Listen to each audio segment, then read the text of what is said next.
And now if I lift this up, look at that. Hi everyone! Welcome to episode 50 of the So Not Scary series. In today's episode, we are going to look at why your mini sewing machine is not stitching and why does it keep breaking the top thread, which is right here. Now in front of you, you will see two different mini sewing machines. That's my original one that I bought in October 2019. And this here is a relatively newer one. It's the same one that I opened up to look at how it works on the inside in my last episode. And you can check it out here where you can figure out how to adjust the timing on this machine in case it's troubling you. But today, I came across something that one of my lovely viewers, and I consider him a friend now, Marlon, this is a shout out to you.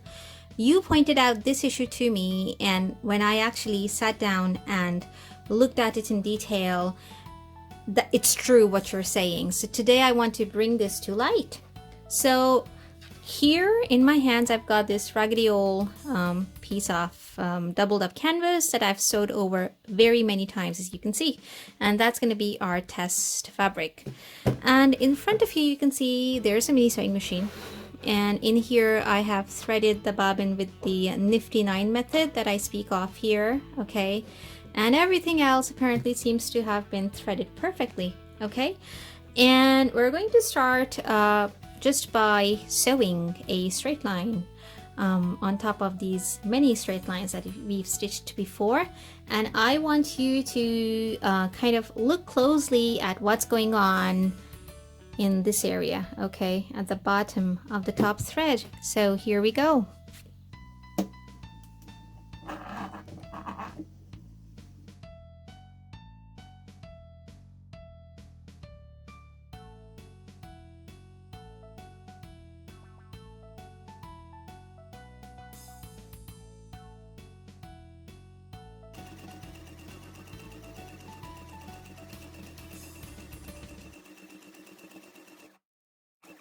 Okay, so we've done a fair bit of stitching now. I've been back and forth on this scrap piece of fabric a good, I think, 8 or 10 times.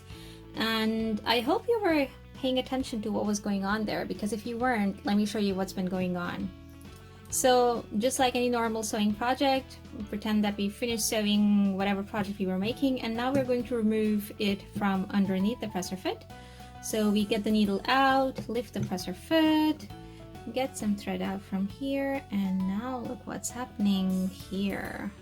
And now if I lift this up, look at that. Let me zoom in closer. Okay, so here's the top thread. I'm trying to get the fabric out, okay? And when I lift this reel up now, look at the spindle.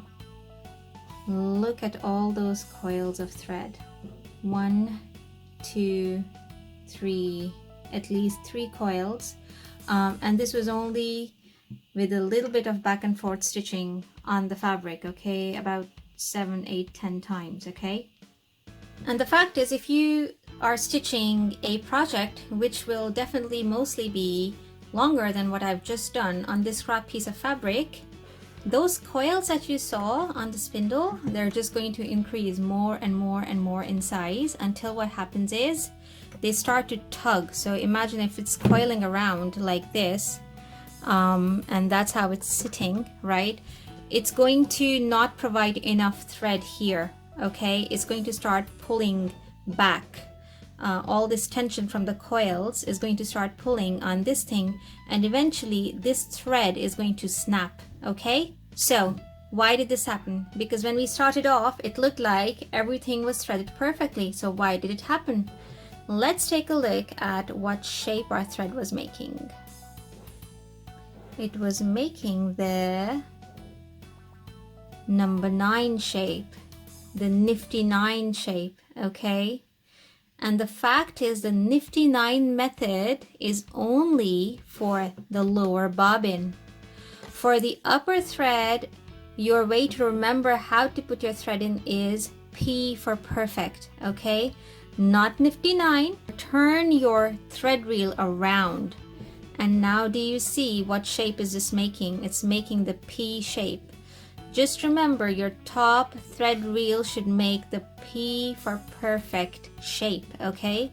In this way now, if I put it on the spindle and then thread my machine, there is no chance of this thing tangling up around the spindle, okay? This is what's gonna happen. She's going to keep on uncoiling like normal. It is not going to get tangled up, okay? So just remember this tip. If your upper thread keeps breaking, before blaming all the other little mechanisms inside your machine, check on your upper thread. Check on the way in which you've threaded your upper thread.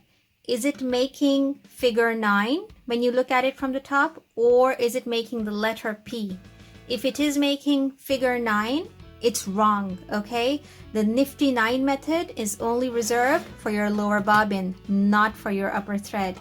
So your upper thread should make the P for perfect shape. And then your thread is not going to get tangled up around the spindle, and it's not going to pull, and it's not going to break, okay? I hope you found today's tip helpful. If you did, please do give this video a like, share it, and subscribe to the channel. Thanks again, Marlon, for pointing this out, because I had been doing the P for perfect method for a while now, but I forgot to reiterate it on my channel. So thank you for that again. I hope to see you guys soon. Bye.